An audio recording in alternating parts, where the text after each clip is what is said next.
चलिए next chapter हम शुरू करते हैं, सॉल्यूशन।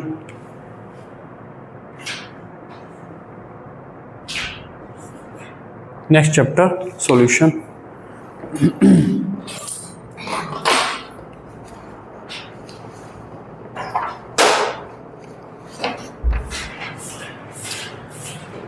इस चैप्टर में जो सबसे इम्पोर्टेंट चीज़ है जिसके अराउंड ये पूरा चैप्टर घूमता है वो है वेपर प्रेशर ना। तो पहले वेपर प्रेशर की चर्चा करेंगे।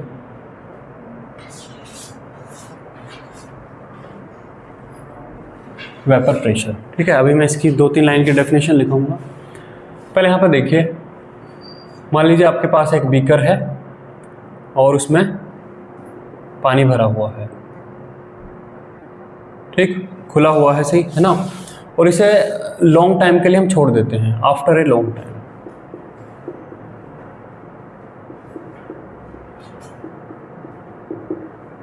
लंबे टाइम के लिए हम इसे छोड़ देते हैं तो आपको क्या मिलेगा? एक बीकर है, उसके अंदर पानी भरा हुआ है, खुला हुआ ऐसी बीकर है बस, है ना। पानी भर दिया और लंबे टाइम के लिए हमने छोड़ दिया, 5 दिन, 10 दिन, 1 महीना, इसके लिए छोड़ दिया। तो आपको 1 महीने बाद क्या क्या सिनेरियो मिलेगा?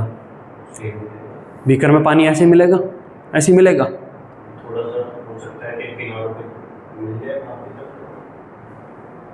वैसे तो ऐसे ही मिला, मतलब पानी ऐसे कैसे ही मिलेगा आपको? मतलब आपने एक बीकर लिया, उसमें पानी भरा और मान लो 1 महीने के 1 साल के लिए छोड़ दिया ऐसे। आप 1 साल बाद घर में वापस आते हैं तो आपको पानी मिलेगा बीकर में। क्या कमाल की बात कर रहे हैं। हाँ, तो यही तो मैं चाह रहा था। तुम तो कह रहे थे ना ऐसे कैसे ही मिलेगा, सारा पानी उड़ जाएगा। खाली बीकर मिलेगा आपको। जब आप आएंगे लॉन्ग टाइम के बाद ये बीकर खाली होगा। क्यों हुआ खाली?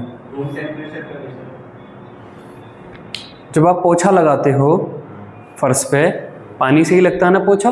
जब पोछा लगता है वो गीला रहता है तो वो सूखता ही नहीं होगा फिर तो। सूखता नहीं, सूखता वो कैसे सूखता है? वो क्या हो, क्यों सूखता है? बीकर में पानी भरा है तो वहाँ पे इवेपोरेशन नहीं होगा, रूम टेम्परेचर पर नहीं होगा, होगा वो खाली हो जाएगा। क्यों खाली हो गया? क्योंकि यहाँ पर इवेपोरेशन चल रहा है ना। क्योंकि यहाँ हाँ, तो अभी तो क्लोज्ड बोला ही नहीं ना। अभी हम कह रहे हैं कि एक ओपन बीकर है तो क्या होगा, खाली हो जाएगा।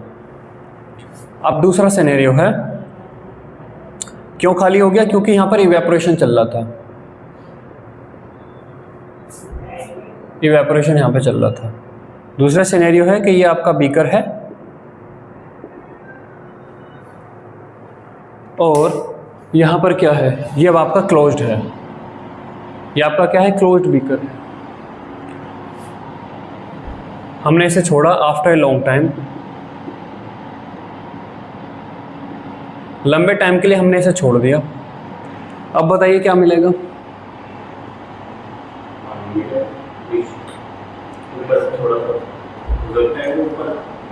अब आपको यहाँ पर पानी एज इट इज ही ऐसा मिलेगा। पानी आपको एज इट इज ही आपको यहाँ पर मिलेगा। क्या अब यहाँ पर इवेपोरेशन नहीं हो रहा? इवेपोरेशन हो रहा है। तो क्यों पानी ऐसी कैसी मिला? क्यों खाली नहीं हो गया वो? यही यहाँ पे हो रहा है। यहाँ वाले केस में क्या हो रहा था? लिक्विड था आपके पास और लिक्विड से क्या हो जा रहा था? इवेपोरेशन हो जा रहा था। इवेपोरेशन हो जा रहा था। इवेपोरेशन होकर ही आपका गैस बन जा रहा था और गैस बनते बनते वो आपका पूरा पूरा खत्म हो जा रहा था। सेकेंड सिनेरियो में आपका क्या है? लिक्विड है। लिक्विड से आपका क्या? इवेपोरेशन। इवेपोरेशन हो रहा है। इवेपोरेशन होकर आपका ये गैस बन रहा है। गैस बनने के बाद ये जो भी पार्टिकल हैं, गैस के पार्टिकल, वे सब कन्फाइन तो इसमें ही होंगे ना, यहाँ से बाहर थोड़ा ना निकल गए होंगे, यहीं के यहीं होंगे। तो लिक्विड के सरफेस से कोई गैस का मॉलिक्यूल आपका इवेपोरेट हो रहा है और वहीं वापस से फिर ये कोई आकर वापस से कंडेंस भी हो जा रहा है। तो एक इवेपोरेशन चल रहा है और इवेपोरेशन के साथ साथ गैस के मॉलिक्यूल जब वापस आते हैं तो ये आपका कंडेंसेशन भी चलाते हैं। इसकी वजह से आपको यहाँ पर लिक्विड एज इट इज़ यहाँ पर आपको मिलता है। अब वेपर प्रेशर क्या है? ये जो खाली जगह है, इस खाली जगह में अब कुछ गैस के मॉलिक्यूल आ गए हैं। मान लीजिए खाली जगह का जो वॉल्यूम है, इसका वॉल्यूम है V। यहाँ पर गैस के N मोल आ गए हैं, है ना। N आपके क्या आ गए? N मोल यहाँ पर आ गए हैं। टेम्परेचर आपका क्या है? टेम्परेचर आपका T है। तो ये जो खाली जगह है, इसमें अब एक प्रेशर नहीं आ जाएगा, है ना। कोई भी खाली जगह है, उसमें अगर गैस के मॉलिक्यूल हैं तो कुछ ना कुछ प्रेशर आएगा। तो ये जो P आएगा, pressure P equal to N R T by V। तो ये जो प्रेशर आता है, इसी को बोलते हैं वेपर प्रेशर, है ना। ये जो P है, यही P आपका है वेपर प्रेशर। वेपर हम इसलिए बोल रहे हैं, गैस दो चीज़ें हैं, गैस है कि वेपर है।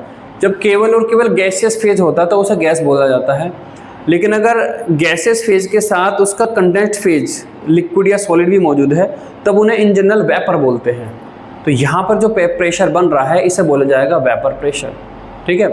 दैट मीन्स, दोबारा सब एक बार देखते हैं, जब आप किसी क्लोज कंटेनर के अंदर कोई भी लिक्विड रखते हैं या सॉलिड भी रखते हैं, तो उस पर से गैस के मॉलिक्यूल आपके इवेपोरेट होते हैं, उस कंटेनर में वो भर जाते हैं। उस कंटेनर का अपना एक वॉल्यूम है, उसके अंदर गैस के कुछ मोल आए हैं, तो वहाँ पर जो प्रेशर क्रिएट होता है उसे बोलते हैं वेपर प्रेशर, ठीक है। ये आप देख सकते हो, आप एक बोतल लीजिए, पानी की कुछ खाली बोतल लीजिए, उसमें थोड़ा सा पेट्रोल डालिए, ढक्कन बंद कर दीजिए और बाहर धूप में रख दीजिए। धूप में इसलिए क्योंकि ठीक ठाक हाई टेम्परेचर रहे, तो उसमें वो कुछ पेट्रोल आपका इवेपोरेट हो जाएगा, बोतल थोड़ी सी टाइट हो जाएगी। अब आप उस बोतल को अंदर लाइए रूम में और कान के बराबर में रख के ऐसे खोलिए, तो ऐसे आवाज़ आएगी। वो जो आवाज़ आई है वो किस लिए आई? क्योंकि बोतल के अंदर कुछ प्रेशर बन गया है। वो प्रेशर क्या है? वो पेट्रोल की वजह से जो वेपर प्रेशर है वही है। वो पानी से भी हो जाएगा, लेकिन पानी का वेपर प्रेशर रिलेटिवली काफ़ी कम रहेगा, तो हो सकता है आपको हिसिंग साउंड सुनाई ना दे, है ना। तो ये चीज़ होती है आपके वेपर प्रेशर। तो इसमें 2-3 लाइन लिखिए और फिर हम आगे चलें।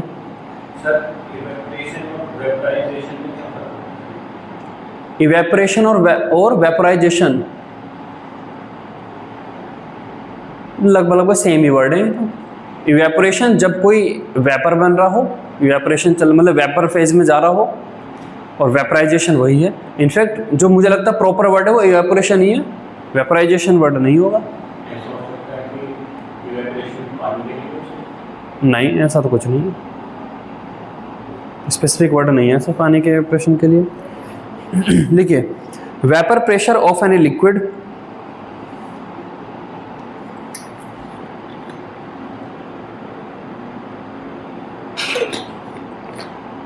Vapour pressure of any liquid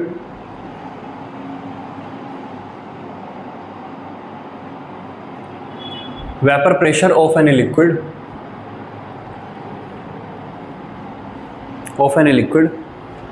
vapour pressure solid का भी हो सकता है, सॉलिड के सरफेस से भी डायरेक्ट गैसेस मॉलिक्यूल जा सकते हैं। तो ब्रैकेट में लिखिए, और solid is defined as the pressure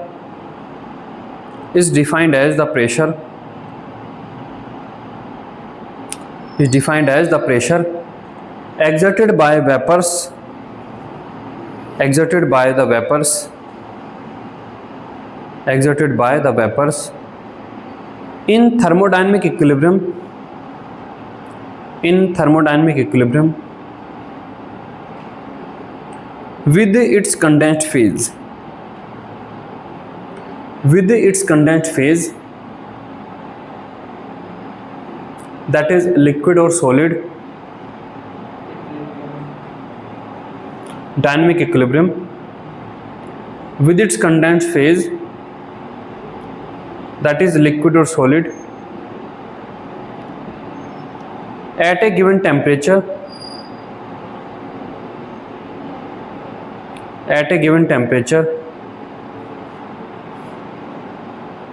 in a closed system,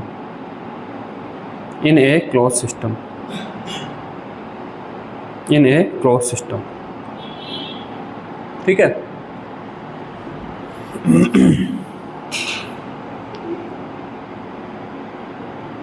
ये बना लीजिए डायग्राम वगैरह।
हो गया।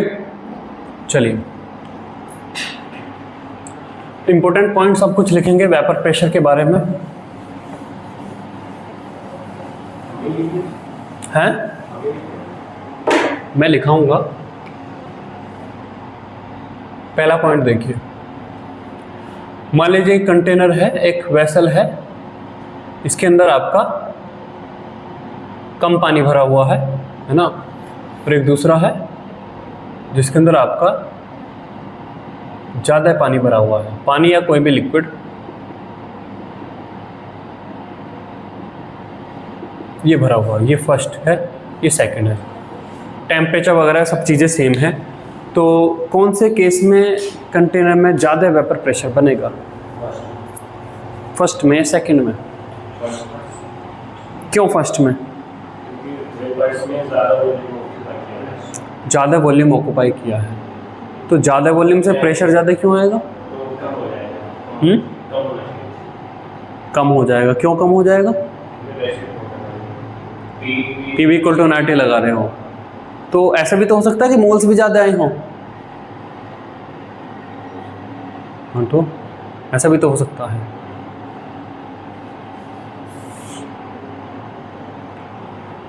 तो बताइए कौन से वाले में ज़्यादा आएगा या दोनों में सेम आएगा? सेकंड वाले में ज़्यादा आएगा। क्यों ज़्यादा आएगा?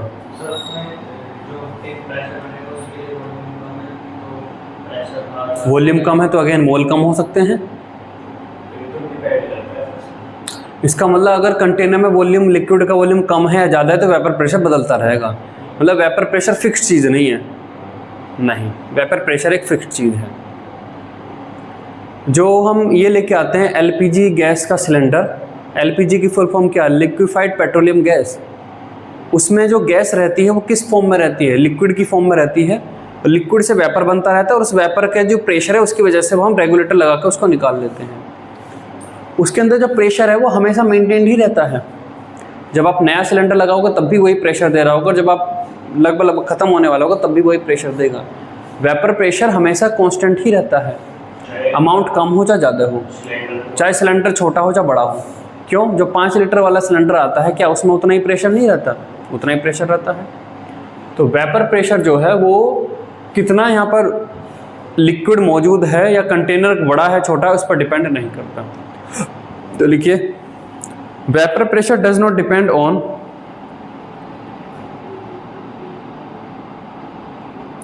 Vapour pressure does not depend on quantity of liquid or solid in container. Quantity of liquid or solid in container. ठीक है? Does not depends on quantity of liquid oblique solid in container. दूसरा case देखिए, पहला container आपके पास ये है और दूसरे में मैंने यहाँ पे क्या कर दिया है? दूसरा आपके पास ये है।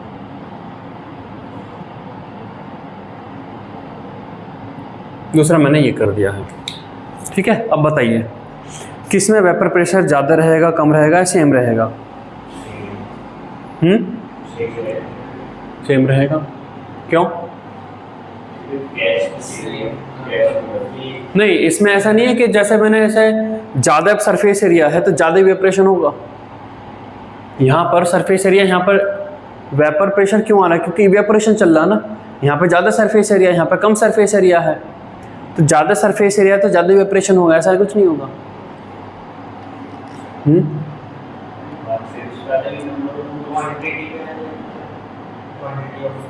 क्वांटिटी ऑफ लिक्विड्स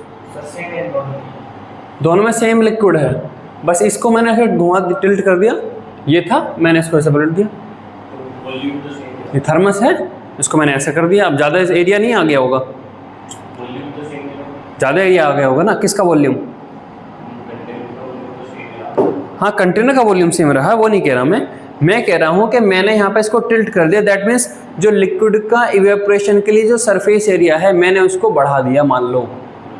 तो अगर यहाँ पर लिक्विड के इवेपोरेशन के लिए जो सरफेस एरिया वो अगर बढ़ जाए तो वेपर प्रेशर पर फर्क पड़ेगा या नहीं पड़ेगा? क्यों?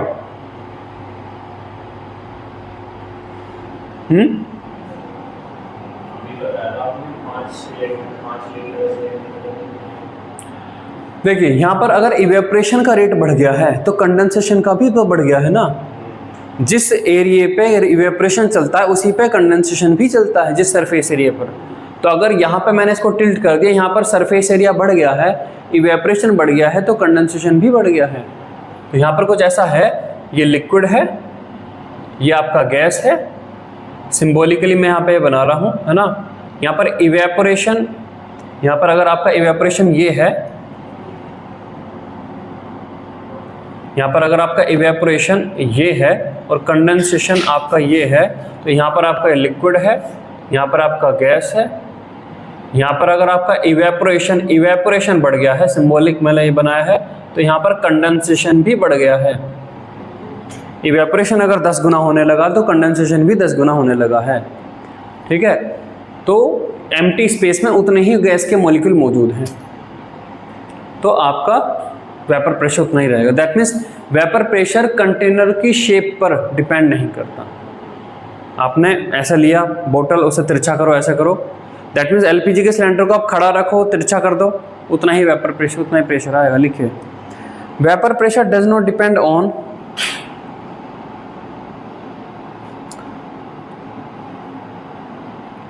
vapor pressure does not depend on area of liquid surface,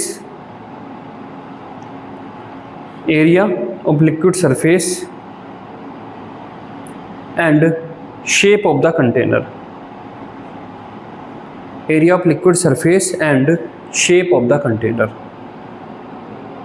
And shape of the container.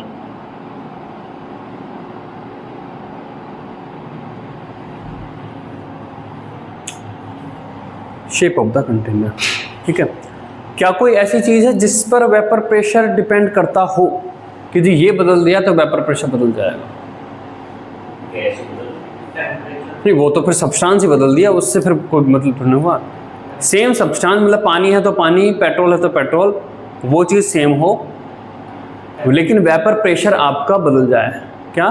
Temperature. हाँ, टेम्परेचर बदलने पर, अगर आप टेम्परेचर बढ़ाते हैं तो आपका वेपर प्रेशर बदल जाता है। देखिए, टेम्परेचर बदलने पर होता क्या है, मान लीजिए अभी यहाँ पर इस खाली जगह में कितने हैं, 1 लाख गैस के मॉलिक्यूल हैं, 1 लाख गैस के मॉलिक्यूल हैं, ठीक है। मॉलिक्यूल कितने हैं? 1 लाख हैं। और अभी जो इवेपोरेशन कंडेंसेशन का रेट है, इवेपोरेशन में चल रहे हैं कि 100 मॉलिक्यूल आपके इवेपोरेट हो रहे हैं 1 मिनट में, तो 100 मॉलिक्यूल ही आपके कंडेंस हो जा रहे हैं, ये बन जा रहा है ना। जैसे ही आप टेम्परेचर बढ़ाएंगे तो थोड़ी देर के लिए इवेपोरेशन ज़्यादा तेज़ी से चल रहा होगा, कंडेंसेशन उतनी ही रफ्तार से चल रहा होगा। कंडेंसेशन तो 100 से ही चल रहा होगा, लेकिन आपने टेम्परेचर बढ़ाया तो इवेपोरेशन का रेट थोड़ी देर के लिए बढ़ गया होगा। इवेपोरेशन आपका ऐसे चल रहा होगा 100 की बजाय 1000 हो गया, तो थोड़ी देर में यहाँ पर क्या हो जाएगा, ये मॉलिक्यूल की काउंट बढ़ के आपकी मान लो हो जाएगी आपकी 2 लाख। और 2 लाख होने के बाद आपने टेम्परेचर बढ़ा दिया है, टेम्परेचर बढ़ाया दिया तो अगेन फिर इवेपोरेशन कंडेंसेशन का रेट आपका 1000 और ये भी 1000 हो जाएगा। इवेपोरेशन तो 1000 चल ही रहा है क्योंकि टेम्परेचर बढ़ा दिया है। अब क्योंकि मॉलिक्यूल बढ़ गए तो कंडेंसेशन भी फिर वापस से बढ़ जाएगा, फिर वापस से इक्विलिब्रियम एस्टेब्लिश हो जाएगा, फिर वापस से एक नया प्रेशर आ जाएगा, वेपर प्रेशर आ जाएगा। तो जब आप टेम्परेचर बढ़ाते हैं तो शुरू के थोड़ी सी टाइम के लिए इवेपोरेशन ज़्यादा होता है, कंडेंसेशन कम, और उसी इवेपोरेशन ज़्यादा की वजह से इस खाली जगह में ज़्यादा मॉलिक्यूल ऑक्यूपाई हो जाते हैं, n की वैल्यू बढ़ जाती है। तो PV = nRT में आपका n बढ़ गया, और टी भी बढ़ गया तो वेपर प्रेशर आपका बढ़ गया। ठीक है, तो लिखिए vapour pressure of any liquid, vapour pressure of any liquid depends only on temperature, depends only on temperature. Vapor pressure of any liquid depends only on temperature, depends only on temperature, comma लिखिए इसमें T increases comma vapour pressure increases. Temperature बढ़ाते हो तो आपका vapour pressure भी बढ़ जाएगा।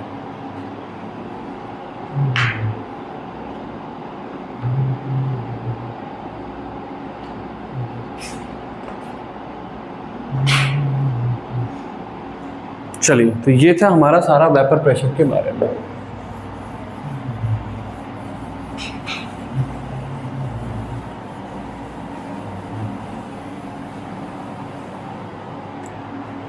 Raoult's law है ना,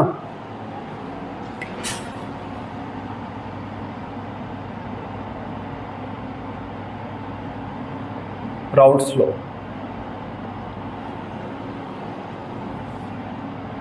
है ना, Raoult's law.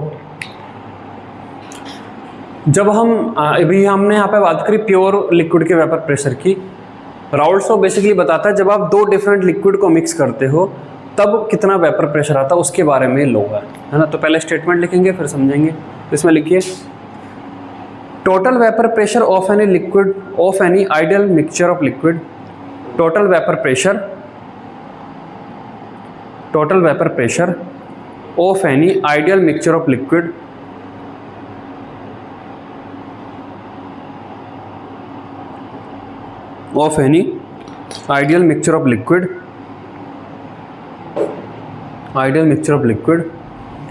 is the sum of partial pressure of each liquid, sum of partial pressure of each liquid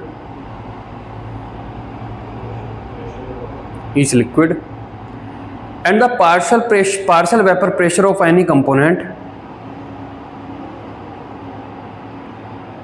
and the partial vapor pressure of any component is equal to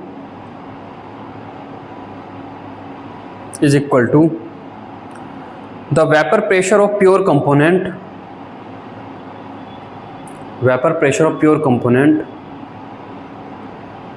multiplied by its mole fraction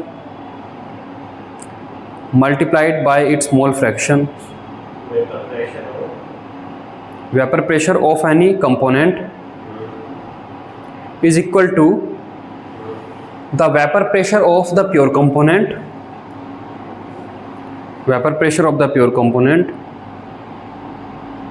multiplied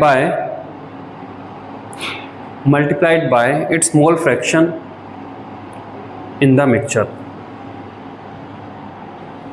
तो देखिए ये container है, अब आपने यहाँ पर दो different liquids को मिक्स करके एक सॉल्यूशन बनाया है।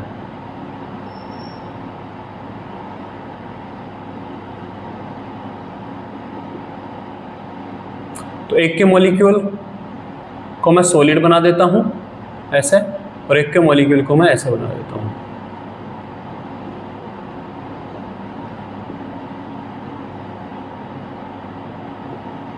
ठीक है, मान लीजिए ये सर्किल वाले जो हैं ये आपके ए है और ये जो मैंने बनाए हैं ये आपके बी हैं। ठीक, अब जब यहाँ पर आएंगे तो वेपर फेज में आपके ये भी होंगे, ए वाले भी होंगे और आपके ये बी वाले भी होंगे।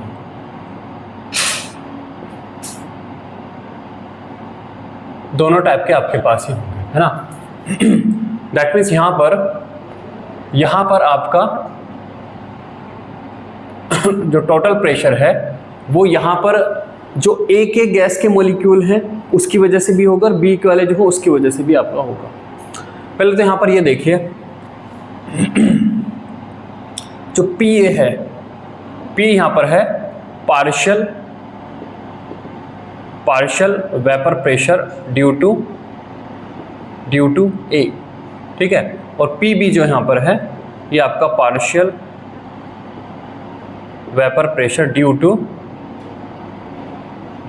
B, ये आपका है। सर पार्शियल जब भी एक कंटेनर के अंदर 2 या 3 कंपोनेंट, एक से ज़्यादा कंपोनेंट हैं और उनके अपने अपने प्रेशर हैं, तब वहाँ पर वर्ड प्रेशर यूज नहीं किया जाता। Pressure due to A, pressure तो कंटेनर का जो टोटल प्रेशर उसको बोला जाता है, तब सब पार्शियल प्रेशर बोलते हैं।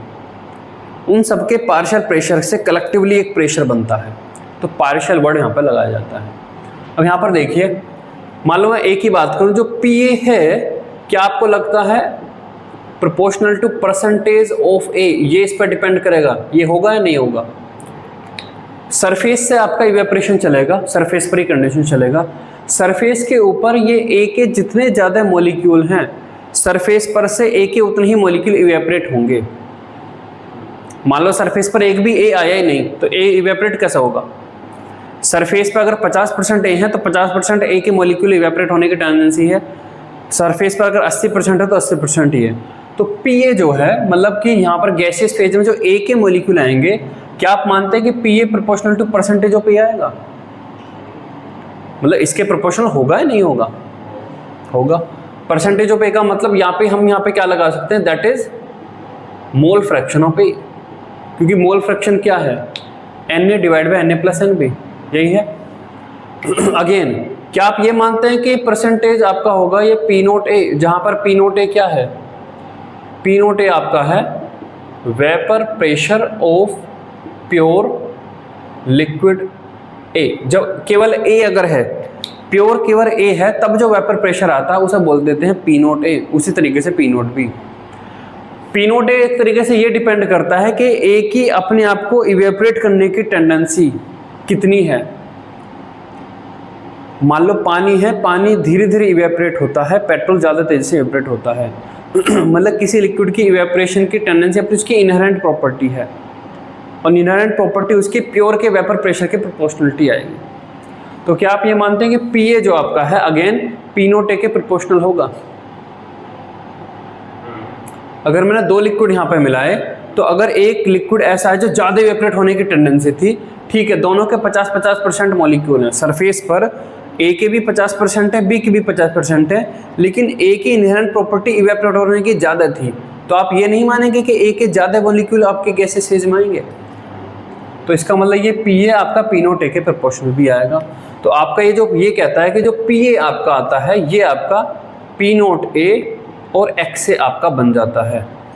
अब यहाँ पे वो कहता है P total pressure in the container, P आपका होता है PA प्लस के PB, और अगेन जो आपका P है P equal to P naught A XA और प्लस आपका P नोट B XB।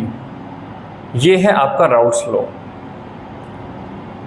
ठीक है, तो अगर किसी कंटेनर में आपने 2 लिक्विड मिक्स कर दिए हैं जिनके अपने प्योर के vapour pressure P naught A P naught B है और उनका मोल फ्रैक्शन इतना है, तो कंटेनर के अंदर अब जो टोटल प्रेशर आएगा वो इस फॉर्मूले से दिया जाएगा, जहाँ पर X भी मोल फ्रैक्शन पता है।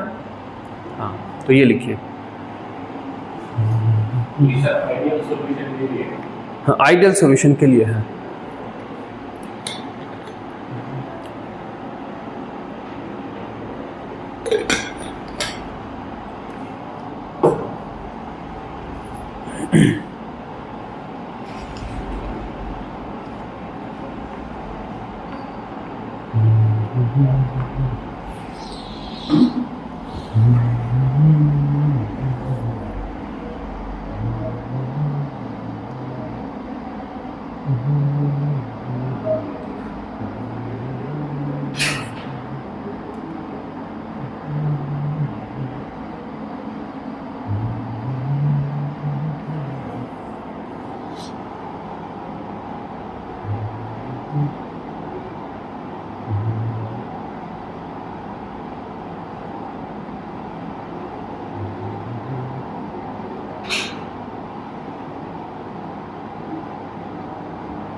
हो गया?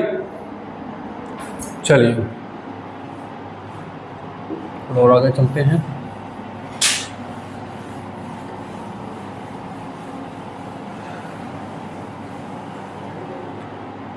Raoult's law in combination with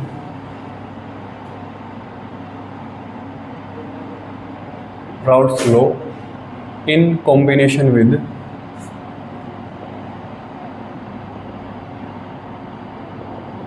Dalton's law of partial pressure.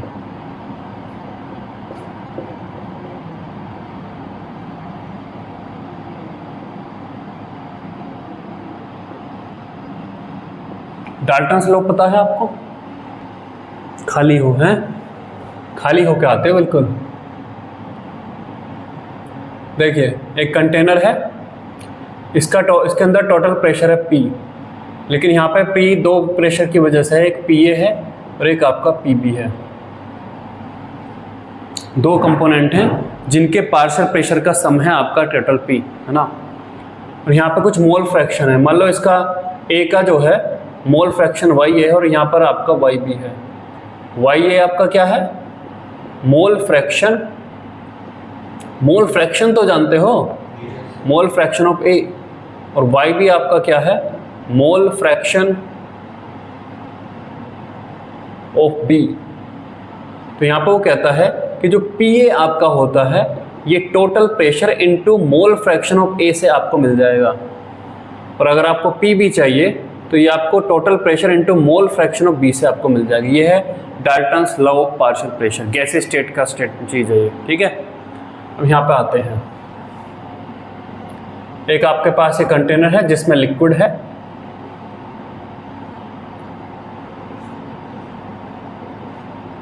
Liquid के अंदर A और B का कुछ मोल फ्रैक्शन होगा जिन्हें मैं XA और XB लिख रहा हूं। जो लिक्विड फेज है, लिक्विड फेज के अंदर A और B होंगे, लिक्विड फेज में A और B के कुछ मोल होंगे, मोल होंगे तो उनका कुछ मोल फ्रैक्शन होगा, ठीक। ये वेपर फेज में जा रहे हैं, वेपर फेज में जा रहे हैं। वेपर फेज में जा रहे हैं तो ए और बी दोनों होंगे। वेपर फेज में जब ए और बी दोनों होंगे तो उनके कुछ मोल होंगे। तो क्या वेपर फेज में जो मोल हैं वे उसी रेशो में होंगे जो लिक्विड फेज में हैं? अगर लिक्विड में ए और बी के एक एक मोल लिए हुए हैं और वे इवेपरेट होते हैं, मतलब लिक्विड में अगर 1:1 है तो वेपर में जब वे जाएंगे ए और बी तो क्या रेशो 1:1 ही रहेगा? क्यों रहना चाहिए? अगर दोनों को मैंने 1:1 ले रखा है तो सरफेस पर 50-50% चांस है, लेकिन एक लिक्विड ज़्यादा तेजी से इवेपरेट हो सकता है, दूसरा कम, तो वेपर में दोनों 50-50% ही क्यों आएंगे? क्यों आएंगे? तो वेपर के अंदर जो मोल्स आएंगे उनका जो रेशियो है वो लिक्विड वाले से अलग हो सकता है। तो वेपर के अंदर मान लो मोल फ्रैक्शन आपके आते हैं YA और YB, ये आपके आते हैं, और इसके अंदर टोटल प्रेशर आपका आता है P। ठीक है, अब यहाँ पर दो चीज़ें देखिए, by Raoult's law. Raoult's law के अकॉर्डिंग क्या है? राउट्स लॉ के अकॉर्डिंग PA आपका क्या होता है? P0A XA ये होता है, इसे मैं बोल देता हूँ कि इक्वेशन 1 है। और PB क्या होता है? PB आपका होता है P0B XB, इसे मैं बोल देता हूँ कि इक्वेशन नंबर 2 है। और डाल्टन्स लॉ पे चलते हैं, by Dalton's law. Dalton's law कहाँ लगेगा? केवल गैसियस फेज में। डाल्टन्स लॉ के अकॉर्डिंग अगर मैं आपसे पूछूं कि PA क्या है, क्या है? टोटल प्रेशर इनटू YA, इसे मैं बोल देता हूँ इक्वेशन नंबर 3 है। और PB क्या है? P इंटू YB, ये इक्वेशन नंबर 4। ठीक है, अब देखिए, बाय 1 and 3, 1 and 3 के according PA equal to this है और PA इक्वल टू दिस है, तो मैं दोनों को बराबर रख सकता हूँ। तो मैं क्या रख सकता हूँ? मैं कर सकता हूँ कि P0A XA बराबर हो जाएगा कैपिटल P YA, ये हो जाएगा। जहाँ से मैं क्या निकाल लेता हूँ? XA equals to P YA divide by P0A।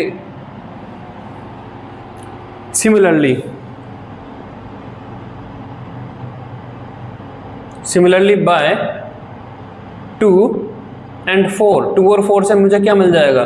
2 और 4 से मुझे मिल जाएगा XB equal to P YB divide by P0B, ये मिल जाएगा। जैसे ये मिला है 1 और 3 से, ये A में बात कर रहा है, ऐसे ये BB में बात कर रहे हैं। नाउ XA प्लस XB, मैं XA प्लस XB करता हूं तो इन दोनों को जोड़ूंगा, मैं क्या करूंगा? P YA divide by P0A plus के P YB divide by P0B। XA plus XB, XA plus XB कितना हो जाएगा? XA प्लस XB हमें क्या होता है? हमेशा 1 होगा, तो 1 इक्वल टू आ जाएगा। तो आपका आ जाएगा 1 equals to P YA divide by P0A plus P YB divide by P0B। ऊपर दोनों में P है कॉमन, तो P में बाहर निकाल लाता हूँ, और बाहर निकाल के मैं इधर यहाँ पर डिवाइड कर सकता हूँ। तो आपका यहाँ से क्या बन जाएगा? आपका बन जाएगा 1 divide by P equal to YA divide by P0A plus के YB डिवाइड बाय P0B। एक आपके पास ये इक्वेशन आ गई। ठीक है, तो आपके पास 2 इक्वेशन आई, तो अभी तक आपके पास 2 इक्वेशंस आई। पहली equation mole fraction in liquid phase. पहली इक्वेशन लिक्विड फेज में जो मोल फ्रैक्शन उनको यूज करती है, क्या थी आपकी? P equal to P0A XA plus P0B XB। और ये जो दूसरी इक्वेशन है वो क्या यूज करती है? Mole fraction in gas phase. Gas phase के यूज करती है, और क्या आपकी आती है? 1 divide by P equals to YA divide by P0A plus Y B divide by P naught B. ये दो इक्वेशन यहाँ पे आपकी बन के आती हैं। ठीक है, ये लिखिए